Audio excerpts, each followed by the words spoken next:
ব্যতিক্রম কিছু বলবো আজকে, আপনারা অবাক হবেন যে বিষ হজম করতে পারলে তারপরে সুখী হওয়া যাবে।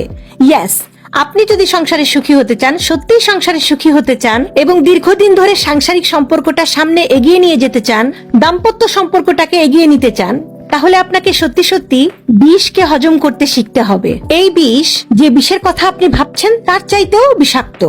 এই বিষ, বোতলের যে বিষ খেলেই আপনি মারা যান, তার চাইতেও যন্ত্রণাদায়ক। কারণ এই বিষ আপনি খাবেন, আপনি একটু অর্ধেক যন্ত্রণা ভোগ করবেন বা লম্বা সময় ধরে যন্ত্রণা ভোগ করবেন, কিন্তু আপনি মরবেন না, আবার আপনি সুখী হবেন। ব্যতিক্রম কথা না? আমি জানি আমার এই ভিডিও শোনার পরে অনেকেই আমার সাথে দ্বিমত পোষণ করবেন এবং কমেন্ট বক্সে বিভিন্ন ধরনের কমেন্ট করবেন, করুন, কিন্তু এটা সত্যি কথা।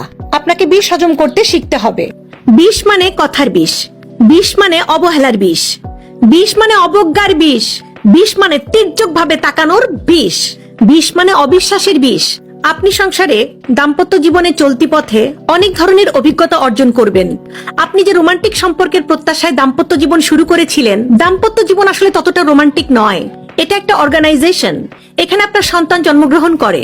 দাম্পত্য জীবনে দুইজন পার্টনারের অসংখ্য পার্সোনাল ইস্যু থাকে, পারিবারিক ইস্যু থাকে, আর্থিক ইস্যু থাকে, আবেগীয় ইস্যু থাকে, সামাজিক ইস্যু থাকে, বাচ্চা কাচ্চার ইস্যু থাকে। এত ইস্যু যেখানে হ্যান্ডেল করতে হয়, সেখানে রোমান্টিকতা আস্তে আস্তে কমতে থাকে, কমতে কমতে কমতে কমতে তলানিতে ঠেকে। এক সময় দুজনের মধ্যে যে একটা রোমান্টিক সম্পর্ক ছিল, সেই সম্পর্কটার কথা ভুলে যায় মানুষ।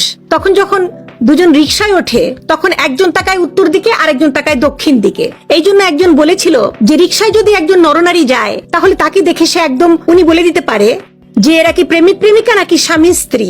স্বামী স্ত্রী তো হওয়া দরকার ছিল প্রেমিক প্রেমিকা, কিন্তু সময়ের পরিক্রমায় এবং ব্যবহারিক কারণে, বিভিন্ন যন্ত্রণা ফেস করার কারণে একজন আরেকজনের মুখ দেখার অবস্থা থাকে না অনেকক্ষণ। সরি, আমি সবার কথা বলছি না, অনেকের কথা বলছি। এবং দাম্পত্য জীবনের যে কলহ, দাম্পত্য জীবনে যে সংকট, এটা অবশ্যম্ভাবী, এটা হবেই। কিন্তু বিষয়টা হচ্ছে আপনি এটাকে কিভাবে হ্যান্ডেল করছেন, আপনি এটাকে কিভাবে ম্যানেজ করছেন। আসলে আপনি আদৌ এটাকে ম্যানেজ করতে চাচ্ছেন কিনা। যদি ম্যানেজ করতে চান, তাহলে ওই যে বলেছি যে সব কুটু কথা আপনি মনে রাখবেন না, অনেক কিছু আপনি দেখবেন, দেখে আপনি চোখ দিয়ে বুকের মধ্যে ঢুকিয়ে ফেলবেন, বিষটাকে হজম করে ফেলবেন। অনেক কথা শুনে আপনি ভেতরে নিয়ে নিবেন, রিপ্লাই দিবেন না। অনেক কষ্ট আপনি বুকের প্রকষ্টে জমা করে রাখবেন। সবসময় যে কষ্টগুলো, কথাগুলো তীব্র তা নয়, অবহেলাগুলো তীব্র তা নয়, কিন্তু ছোট ছোট অবহেলা লম্বা সময় ধরে তীব্রতার জন্ম দিতে পারে। ছোট ছোট ঘৃণা লম্বা সময় ধরে বিরাট এক ঘৃণায় পরিণত হতে পারে। আপনি যদি বিষকে হজম করতে শেখেন, সুবিধাটা কি? সুবিধাটা হচ্ছে যে আপনার মন মেনে নিল আপনি সংসার করবেন, আপনি সামনে যাবেন।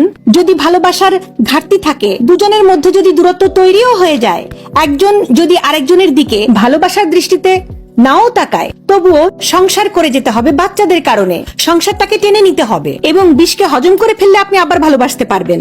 আর বিষকে যদি হজম করতে না পারেন, গায়ে মেখে রাখেন, মনের মধ্যে রাখেন, তাহলে আপনি ভালোবাসার পুনর্মিলন ঘটাতে পারবেন না। আর সংসারে যদি ভালোবাসা না থাকে, একটা আন্ডারস্ট্যান্ডিং না থাকে, সংসারে যদি একটা দূরত্বের সম্পর্ক সারাক্ষণ চলতে থাকে, তাহলে আপনি সামনে যেতে পারবেন না। দূরত্বটাকে আপনি গিলে ফেলুন এবং বিষকে হজম করে ফেলুন। হয়তো কথাগুলো দাম্ভিক মনে হবে, হয়তো কথাগুলো আপনাদের কারো কারো কাছে কেমন শোনাবে, কিন্তু প্র্যাকটিস করে দেখুন, না হলে সংসারে এমন সময় আসবে যে মনে হবে যে না, আর দুজন একসাথে পারা যাচ্ছে না। আপনার ছেলে মেয়ে বড় হয়ে গেছে, আপনি যাবেন কোথায়? দুজন তখন আলাদা হয়ে গেলেন। অথচ আপনার যে জীবন চলছিল, যদি বিষ হজম করে থাকতে পারতেন, তো ওই জীবন অনেক সুন্দর ছিল। আলাদা হয়ে যে জীবন হবে, সে জীবন অনেক মর্মান্তিক। আমি অনেক ডিভোর্স কাপল দেখেছি। এত সহজ না লাইফ ম্যানেজ করা, বরঞ্চ নিজেকে ম্যানেজ করার প্রতি যদি আপনি মনোযোগ দেন, নিজে যদি অনেক কিছু ইগনোর করতে পারেন, করে একটা শান্তিপূর্ণ সহ অবস্থান বজায় রাখতে পারেন, সেটাই শান্তি। আলটিমেটলি কে বলেছে যে দাম্পত্য জীবন সবসময় রোমান্টিক? এটা সম্ভব নয়। কালে ভদ্রে দুই একজনের হয়তো হয়েছে, বা যখন সোশ্যাল মিডিয়ায় ক্যামেরার সামনে পোজ দিচ্ছে, তখন সাংঘাতিক ভাবে পোজ দিচ্ছে, ক্যামেরার সামনে পোজ দিয়ে এসে পিছনে এসে মারামারি করছে। তবে সোশ্যাল মিডিয়ার সুখ দেখে আবার মনে করবেন না যে সবাই খুব সুখে আছে। তবে হ্যাঁ, আপনাকে সুখী হতে হবে এবং তার জন্য বিষ হজম করার পদ্ধতি আপনাকে অবলম্বন করতেই হবে। এই পদ্ধতি আপনাকে শিখে ফেলতেই হবে। আর তা যদি আপনি না পারেন, তাহলে আপনি অসুখী হবেন। এই দায়ভার কার? এই দায়ভার আপনার।